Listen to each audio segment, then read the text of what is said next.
Shalom peserta BPN yang terkasih dalam Tuhan. Sebelum kita akan masuk dalam pelajaran hari ini, kita akan mohon pimpinan Tuhan dalam doa. Mari kita berdoa. Tuhan, dalam anugerah-Mu, hari ini kami mohon pimpinan-Mu untuk menuntun kami dalam mempelajari bagian ini, agar setiap peserta dapat sungguh-sungguh Tuhan, dapat memahami dan juga digerakkan dalam pernikahan, dalam keluarga mereka kelak, mewujudkannya secara nyata. Terima kasih Tuhan, demi nama Tuhan Yesus kami berdoa. Amin. Baik, peserta BPN yang terkasih, hari ini saya akan menyampaikan materi yaitu kemuritan dan pemuritan di dalam keluarga. Mungkin ada begitu banyak perjanjian di dalam dunia ini yang kita tahu, tetapi di dalam Alkitab ada satu perjanjian yang sangat terkenal yang disebut dengan perjanjian Sichem. Perjanjian Sichem itu adalah sebuah perjanjian ketika bangsa Israel telah menduduki tanah Kanaan, mereka telah mendiami tanah Kanaan, suku-suku itu telah membagi tanah milik pusaka mereka, dan pada waktu itu Yosua sudah sangat tua sekali, sudah lanjut umurnya, dan dia mengumpulkan semua bangsa Israel, kemudian dia menantang mereka untuk memilih apakah mereka mau beribadah kepada Allah, setia kepada Allah, atau mereka tidak setia kepada Allah. Dengan kata lain, mereka beribadah kepada Allah asing yang ada di tengah-tengah bangsa-bangsa lain di sekitar mereka. Dan pada hari itu, saudara, bangsa Israel sama seperti juga Yosua dengan keluarganya, mereka sepakat bahwa mereka memilih untuk beribadah kepada Allah Yahweh, kepada Allah yang telah menyelamatkan mereka, membawa mereka keluar dari Mesir dan memimpin mereka di tengah perjalanan di padang gurun, dan mereka menguasai tanah Kanaan. Dan di dalam Yosua pasal 24 ayat yang ke-24 dikatakan, lalu jawab bangsa itu kepada Yosua, kepada Tuhan Allah kami beribadah, dan firman-Nya akan kami dengar. Di Sichem itulah mereka kemudian membuat sebuah perjanjian di hadapan Tuhan bahwa mereka sebagai bangsa, sebagai keluarga, mereka akan tetap beribadah kepada Tuhan. Namun kita melihat dalam perkembangan sejarah berikutnya, setelah satu generasi telah usai atau satu generasi telah dikumpulkan bersama dengan nenek moyangnya, artinya mereka telah kembali ke sorga. Ternyata saudara sekalian, angkatan berikutnya itu adalah angkatan yang dikatakan dalam Hakim-Hakim pasal 2 ayat 10 merupakan angkatan yang dikatakan tidak mengenal Tuhan. Hakim-Hakim pasal 2 ayat 10 dikatakan, bangkitlah sesudah mereka angkatan yang lain yang tidak mengenal Tuhan. Aneh sekali saudara sekalian, di dalam angkatan yang pertama mereka mengikat perjanjian dengan Tuhan, perjanjian Sichem, untuk setia kepada Tuhan. Tetapi ketika angkatan itu telah selesai, angkatan itu telah berlalu, maka muncul angkatan berikutnya yang dikatakan tidak mengenal Tuhan. Masalah apa yang terjadi di sini sehingga angkatan pertama itu mengenal Tuhan, sedangkan angkatan yang kedua dikatakan tidak mengenal Tuhan? Nah, sebelum kita menemukan jawaban dari pertanyaan itu, kita melihat keadaan orang Israel di zaman Hakim-Hakim ketika mereka kemudian meninggalkan Allah. Angkatan berikutnya itu meninggalkan Allah, dikatakan Allah menyerahkan mereka kepada perampok yang menjual mereka, yang menyiksa mereka, yang membuat mereka menderita oleh karena tekanan daripada bangsa-bangsa lain yang masih hidup di sekitar mereka, yang menyerang mereka, merampok mereka habis-habisan. Dan angkatan yang tidak mengenal Allah, yang menyembah berhala-berhala, yang menyembah ilah-ilah lain itu, kemudian mereka mengalami penderitaan di dalam kehidupan mereka sebagai sebuah bangsa.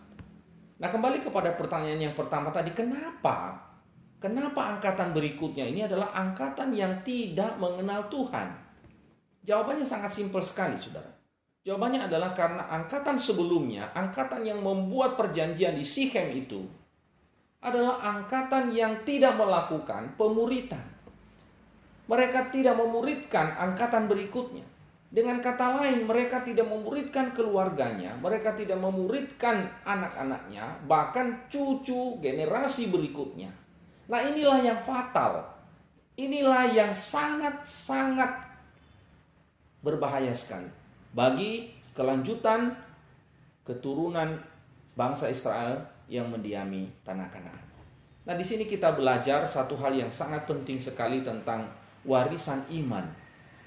Bagaimana warisan iman itu diturunkan kepada generasi berikutnya, dan bagaimana iman itu tetap terpelihara dalam sebuah keluarga pada generasi kita, dan kemudian sekali lagi diturunkan kepada generasi berikutnya. Itu hanya bisa terjadi kalau ada kemuritan dan ada pemuritan. Sekali lagi, ada kemuritan dan ada pemuritan dalam keluarga.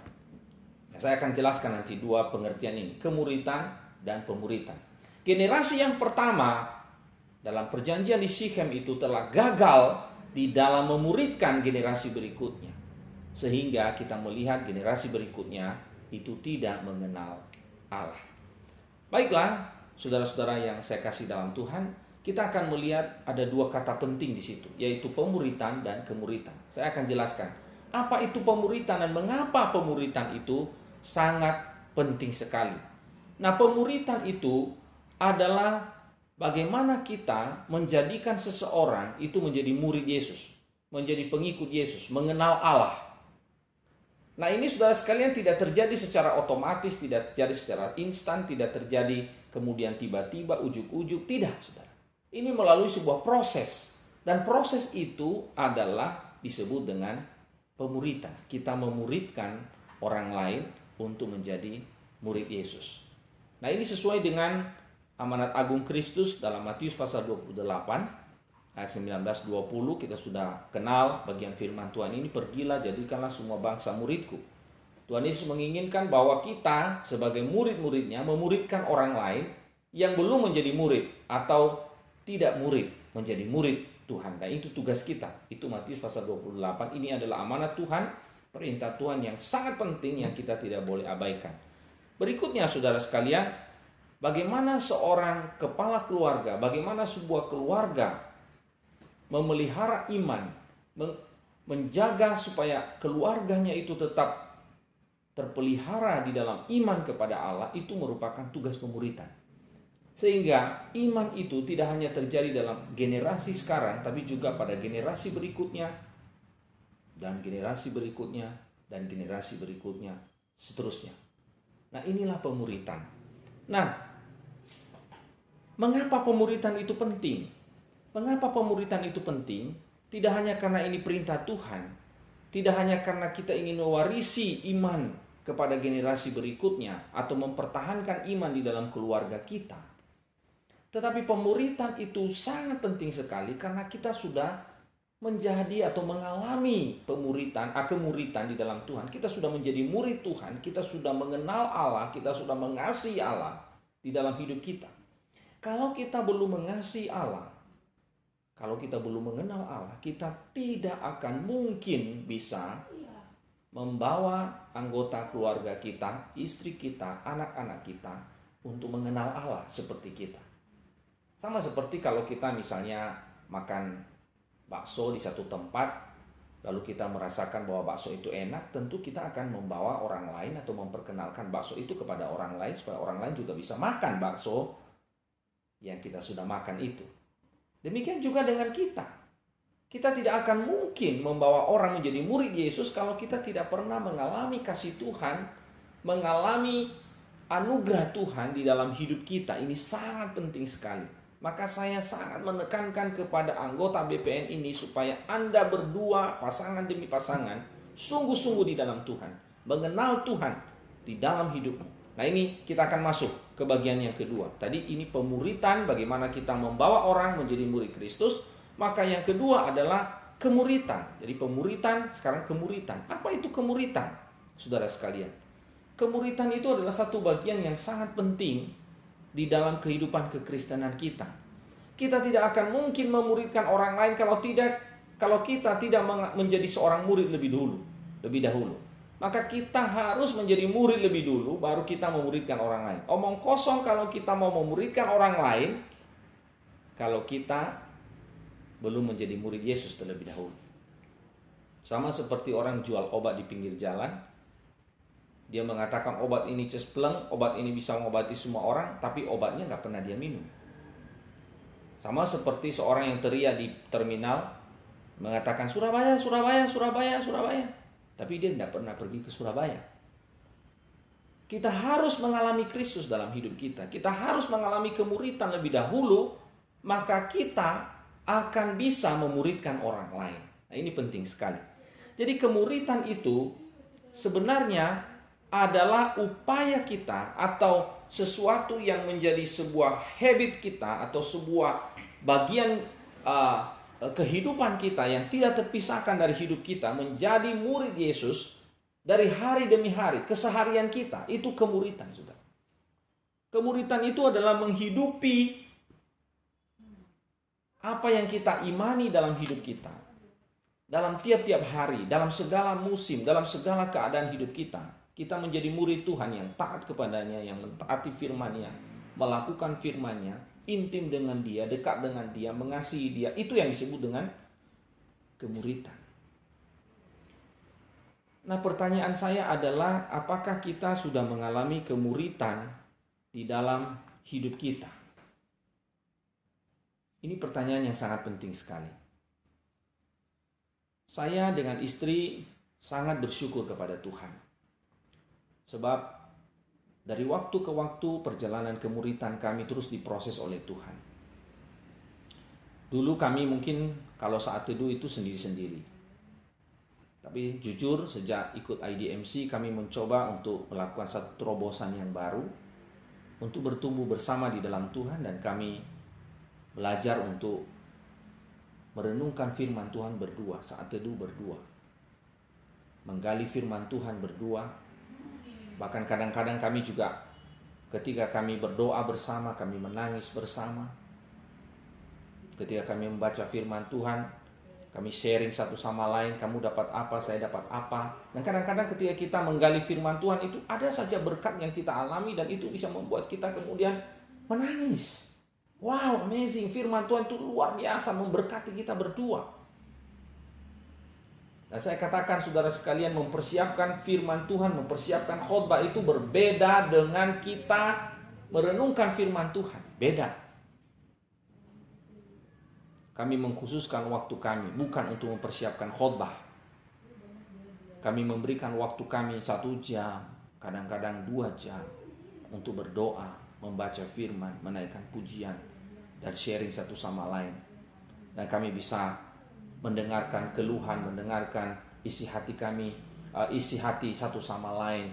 Dan kadang-kadang kami bisa saling menguatkan satu sama lain. Itu kami alami dalam pernikahan kami yang sudah hampir 20 tahun. Kami mengalami kemuritan itu di dalam kehidupan kami berdua sebagai suami istri. Memang tidak mudah, saudara, untuk kami bisa mengalami kemuritan itu. Di dalam keintiman kami dengan Tuhan berdua, awal-awal memang tidak mudah, cukup sulit untuk bisa membagi waktu, ya, di tengah-tengah kesibukan pelayanan. Tapi kita komitmen bersama. Kalau anak-anak sudah pergi, ya, berangkat sekolah, lalu kita kemudian berdua bersama menyanyi, membaca firman, berdoa, karena itu waktu-waktu yang sangat baik sekali. Saat-saat hening, karena pagi-pagi kalau anak-anak berangkat sekolah, mereka ini waduh ini ya, persiapkan ini itu. Nah, itu kami lakukan selama ini, dan kami sangat menikmati kehidupan kami berdua di dalam pelayanan kami. Nah, itu kami alami, kemuritan itu kami alami. Saya membuat jurnal, ya, kami membuat jurnal, kadang-kadang bukan cuma kadang-kadang, ya. Tiap hari saya membagikan berkat yang saya terima melalui firman Tuhan, melalui saat teduh kepada orang lain, supaya mereka juga boleh mengalami berkat yang kami alami, yang kami terima dari Tuhan. Dan kehidupan kami juga terus-menerus mengalami proses dari Tuhan. Melalui firman Tuhan menegur, mengingatkan, melalui firman Tuhan itu menguatkan kami, melalui firman Tuhan itu juga membimbing kami, meluruskan jalan kami, bahkan membetulkan motivasi kami dalam pelayanan dan sebagainya. Sungguh kami mengalami kemuritan itu di dalam Tuhan. Nah, pertanyaan berikutnya adalah siapa? Kalau kemuritan kemudian kita sudah mengalami kemuritan dan tentu kita ingin memuridkan orang lain, kita sudah mengalami kemuritan nih ya, lalu kita mau memuridkan orang lain. Pertanyaannya adalah siapa yang kita mau muridkan?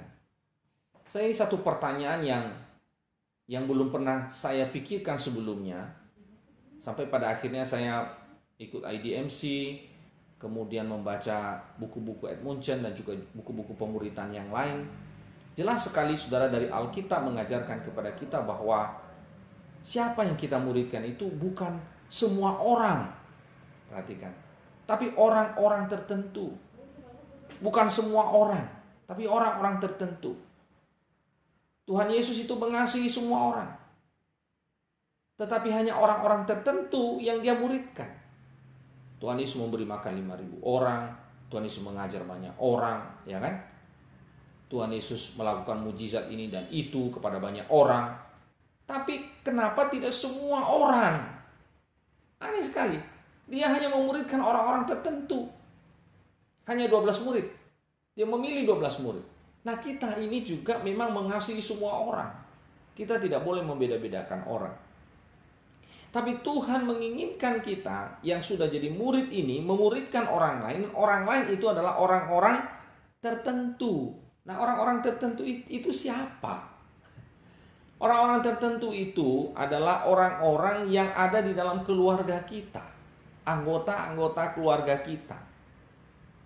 Bisa istri kita. Kalau kita sebagai istri mungkin sudah lebih dulu di dalam Tuhan, kita yang memuridkan suami kita. Atau kita sebagai orang tua, kita punya anak, kita memuridkan anak-anak kita. Orang-orang tertentu. Dan orang-orang tertentu itu adalah orang-orang yang berdosa, sama seperti kita yang memerlukan anugerah Allah dan mereka perlu dibimbing untuk menjadi murid Kristus. Nah, pertanyaannya bagaimana caranya? Bagaimana caranya? Nah, Edmundson itu sangat luar biasa sekali. Dia menuliskan begini, pemuritan itu merupakan seseorang tertentu, perhatikan ya, seseorang tertentu yang secara radikal. Jadi, pemuritan itu adalah seseorang, dan orang ini bukan orang sembarangan, dia orang tertentu yang secara radikal, secara sangat progresif, sangat militan sekali, ya, berkomitmen. Dia punya komitmen yang kuat untuk tujuan tertentu. Dia punya tujuan dan proses tertentu mereproduksi suatu hasil tertentu, mereproduksi. Jadi seperti pabrik sepatu menghasilkan sepatu, pabrik payung menghasilkan payung. Kira-kira begitu. Nah, kita ini yang sudah mengalami kemuritan, mengalami anugerah Allah, mengalami kasih Tuhan, dan juga mengasihi Tuhan, kita ingin anggota keluarga kita yang kita mau muridkan itu juga mengalami hal yang sama seperti kita. Ini namanya reproduksi. Nah, harus ada tujuan dan melalui sebuah proses. Nah, inilah yang kita mau lihat di sini. Orang-orang tertentu yang kita muridkan, kemudian secara radikal berkomitmen untuk tujuan tertentu. Ini saya ulangi lagi ya, ini sangat penting sekali. Dan melalui sebuah proses. Nah, ini nggak terjadi ujuk-ujuk, sekali lagi. Ini nggak terjadi secara tiba-tiba, secara instan. Tetapi ini adalah sebuah proses. Dikatakan di sini tindakan yang dilakukan dengan kesadaran. Jadi bukan halu, bukan sesuatu yang dimimpikan saja, tapi dilakukan dengan kesadaran, dikerjakan dengan sengaja, dengan sadar, dan dengan tujuan. Nah, ini proses pemuritan yang kita bisa kerjakan di dalam keluarga kita. Saudara-saudara, ini penting sekali. Nah, pertanyaannya adalah bagaimana, lebih praktisnya adalah bagaimana caranya. Bagaimana caranya kita yang sudah mengalami kemuritan ini, kemudian kita ingin anggota keluarga kita yang lain mengalami kemuritan yang sama. Nah, ini prosesnya namanya pemuritan. Bagaimana caranya? Di dalam perjanjian lama itu sudah dijelaskan banyak hal sebenarnya bagaimana kita melakukan proses pemuritan. Tapi beberapa bagian saja saya mau angkat. Salah satunya adalah Ulangan pasal 6 misalnya. Ulangan pasal 6 ayat 4 sampai 9. Kalau kita melihat di situ yang dikenal dengan nama Shema, itu Tuhan mengatakan kepada orang Israel supaya mereka mengasihi Tuhan Allah mereka, ya, dengan segenap hati dan seterusnya, dan mereka harus mengajarkan pengajaran Tuhan itu kepada anak-anak mereka. Nah, ini proses namanya proses pemuritan. Jadi pemuritan itu sebenarnya sudah ada di dalam perjanjian lama, sudah dilakukan. Dan Tuhan sudah memerintahkan itu untuk dilakukan oleh tiap-tiap keluarga, oleh suami, oleh istri, oleh orang tua kepada anak-anaknya. Memuridkan mereka di dalam Tuhan. Dengan cara menuliskan di pintu rumahmu, ya, di pintu gerbangmu, di dahimu. Ini sebuah simbol, ya. Ya, kalau kita pergi ke Israel itu memang ada namanya kapa, itu ditaruh di kepala, lalu diikat gitu. Lalu di tanganmu itu juga ada kapa, itu ada tulisan-tulisan Taurat. Nah, ini secara hurufiah. Tapi maknanya yang lebih dalam sebenarnya adalah firman itu ada di dalam hati dan dilakukan. Seperti orang tua lakukan, demikianlah anak-anak juga melakukannya. Proses pemuritan itu sebenarnya sangat simpel, tapi tidak mudah. Saya selalu katakan pemuritan itu dimulai dengan keteladanan hidup. Sebagai orang tua kita harus memberikan contoh. Menjadi contoh, menjadi teladan bagi anak-anak kita. Kita jangan menyuruh anak-anak kita berdoa, kita nggak berdoa. Menyuruh mereka baca firman, kita nggak baca firman. Menyuruh mereka pergi ke gereja, kita di rumah cuci mobil lah, ya kan? Jalan-jalan lah. Tapi anggota keluarga kita paksa untuk pergi beribadah. Ini bukan keteladanan. Ini bukan contoh. Ada orang yang mengatakan bahwa keteladanan itu gaungnya itu lebih besar daripada kita bicara sampai berbusa-busa, bicara sampai capek. Keteladanan hidup itu penting. Maka kalau kita menjadi orang tua yang memuridkan anak-anak kita, jadilah contoh, jadilah teladan. Hari Minggu pagi-pagi udah bangun, ya kan? Jangan anak-anak yang bangunin kita, lucu. Jangan istri bangunin suaminya, ayo pi bangun pi, gereja pi. Suami apa itu? Maaf ya. Imam apa itu? Suami sebagai kepala keluarga, imam dalam keluarga, bangunlah pagi-pagi. Ya kan? Mandi dulu, ya toh. Lalu sepatunya disemir, la la la la la la la la, ya kan? Ceria. Lalu siapkan baju ini segala macam, bangunkan anggota keluarga. Anggota keluarga melihat, menyaksikan, ini teladan hidup. Contoh yang dilihat, disaksikan oleh anak-anak kita. Ini penting sekali. Melalui pengajaran, kita memuridkan keluarga kita itu melalui pengajaran. Saya sedih sekali. Ada orang tua, ya, mulai dari mereka menikah sampai punya anak, sampai anaknya itu besar, nggak bisa berdoa, nggak tahu Alkitab. Kalau nggak bisa berdoa berarti nggak pernah berdoa. Kalau nggak tahu Alkitab, ditanya, Tuhan Yesus lahir di mana? Dia bilang, tanya Pak Pendeta, saya nggak ngerti. Tuhan Yesus lahir di mana aja nggak tahu. Berarti nggak pernah baca Alkitab. Itu yang paling mudah, ya kan? Tuhan Yesus dibesarkan di mana? Nggak ngerti, katanya di Bethlehem. Kan lucu. Tuhan Yesus dibesarkan di Nazaret lah, ya kan? Dan banyak pertanyaan-pertanyaan anak-anak yang mereka itu heran lihat orang tuanya itu kok nggak ngerti gitu ya. Karena orang tua itu tidak pernah mau belajar firman Tuhan. Tidak pernah merenungkan firman Tuhan. Tidak intim dengan Tuhan. Tidak dekat dengan Tuhan. Nah, orang tua, Anda kalau jadi orang tua di kemudian hari, Anda harus dekat dengan Tuhan. Baca firman Tuhan. Dan kalau Anda sudah hidup di dalam firman, Anda akan mengajarkan itu kepada anak-anakmu, kepada anggota keluargamu, kepada istrimu, dan membawa mereka untuk mengenal Tuhan. Kadang-kadang ada suami bingung, gak tahu harus keputusan apa, ini benar atau gak benar. Bingung dia, gak tahu. Ya kan? Ini boleh apa gak boleh? Ini sesuai firman atau gak sesuai dengan firman Tuhan? Kenapa bisa begitu orang tua? Gak bisa tahu ini benar atau gak benar. Ini salah atau ini benar. Gak ngerti. Kenapa? Karena banyak orang tua tidak dekat dengan Tuhan, tidak baca firman. Mereka tidak mengenal kebenaran. Maaf saya katakan. Maka saya berpesan kepada semua anggota bimbingan pranikah ini. Mulai Anda menikah, bangun mesbah keluarga. Bangun mesbah keluarga. Baca firman Tuhan. Renungkan firman Tuhan. Rajin berdoa. Naikkan pujian di hadapan Tuhan. Bawa anggota keluargamu kumpul kepada mereka. Kumpulkan mereka. Untuk mereka bisa mendengarkan firman Tuhan bersama. Orang tua mengajarkan anak-anak tentang ini, tentang itu. Apa yang firman Tuhan katakan.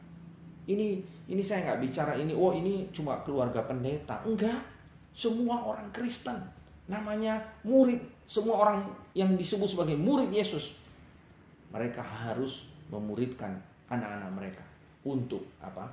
Untuk mengenal Tuhan, mengasihi Tuhan, dan hidup di dalam Tuhan. Saya setiap sebelum anak-anak berangkat sekolah, ya sebelum masa pandemi ini, biasanya kita berdoa dulu, ya walaupun cuma beberapa menit, ya kita berdoa, nyanyi sebentar, baca firman. Malam juga begitu, ya kita kumpul, kita naikkan doa, pujian. Saya mengajak anggota keluarga saya, dan itu kesempatan membicarakan firman Tuhan kepada mereka, mengajarkan firman Tuhan kepada mereka. Banyak hal yang kita bisa lakukan melalui simbol-simbol, ya. Itu media pengajaran yang kita bisa gunakan. Simbol-simbol itu bukan untuk dijadikan sebagai media, ya, perantara, tidak, ya, tetapi sebagai media pengajaran untuk mendidik, untuk mengajarkan anak-anak kita, keluarga kita untuk mengenal Tuhan, untuk percaya kepada Tuhan. Saya sangat bersyukur anak-anak saya sejak mereka kecil, mereka sudah diajarkan betapa pentingnya ibadah, dekat dengan Tuhan. Saya sangat bersyukur sekali. Dan mereka sampai hari ini tidak pernah membantah saya. Kalau saya ajak mereka berdoa, mereka tidak cari alasan ini itu, langsung tinggalkan semua aktivitas dan mereka datang, ya, berkumpul, berdoa bersama di hadapan Tuhan. Saya rasa ini tidak mudah, ya, tapi kami sudah mulai mendidik ini sejak kecil, sejak mereka masih kecil sekali. Walaupun mereka dulu tidak mengerti, ya, apaan gitu, ya, kumpul-kumpul begitu, ya. Tapi lama-lama mereka mulai mengerti, mereka mulai memahami, dan saya sangat bersyukur sekali. Sehingga seperti saya katakan tadi, pabrik sepatu menghasilkan sepatu, ya. Sebagai murid Tuhan, kami menghasilkan murid-murid Tuhan yang sungguh-sungguh mengasihi Tuhan. Saya bersyukur sekali anak-anak saya, ya, juga rajin gereja, dan mereka juga adalah anak-anak yang terlibat dalam pelayanan dengan talenta, karunia yang mereka punya. Mereka sungguh-sungguh, saya sangat bersyukur sekali, dan saya juga rindu Anda juga bisa mengalami itu. Saya cerita sedikit dua hal, ya, cerita mengakhiri bagian ini. Saya cerita ada satu orang dokter yang saya sangat kagumi di Malang, ya, namanya Dr. Hari Ratulangi. Dia seorang yang mengasihi Tuhan, mencintai Tuhan. Dan saya melihat anak-anaknya juga itu dia muridkan dengan baik. Setiap hari Sabtu mereka sudah komitmen, mereka ada altar keluarga, mesbah keluarga, dan mereka gunakan waktu itu untuk bersama. Ya, mereka ada komunikasi yang baik dalam keluarga mereka. Dan anak-anaknya semuanya itu sungguh baik hidupnya, ya. Mereka satu orang jadi dokter juga. Itu luar biasa sekali. Ini sangat baik sekali, ya. Dan seperti saya katakan, pabrik sepatu menghasilkan sepatu, ya. Seorang murid Tuhan menghasilkan murid Tuhan yang lain. Tuhan ingin juga kita seperti itu. Di dalam Alkitab kita membaca dalam Roma pasal 16 ayat 13. Di situ Paulus menyinggung seorang namanya Rufus. Rufus, ya. Dikatakan salam kepada Rufus, orang pilihan dalam Tuhan, dan salam kepada ibunya yang bagiku adalah juga ibu. Siapa Rufus ini? Rufus ini disinggung oleh Paulus dalam penutup suratnya. Seorang yang dipuji, seorang pilihan Tuhan, seorang yang rohaninya baik. Bagaimana dia bisa punya kehidupan rohani yang baik?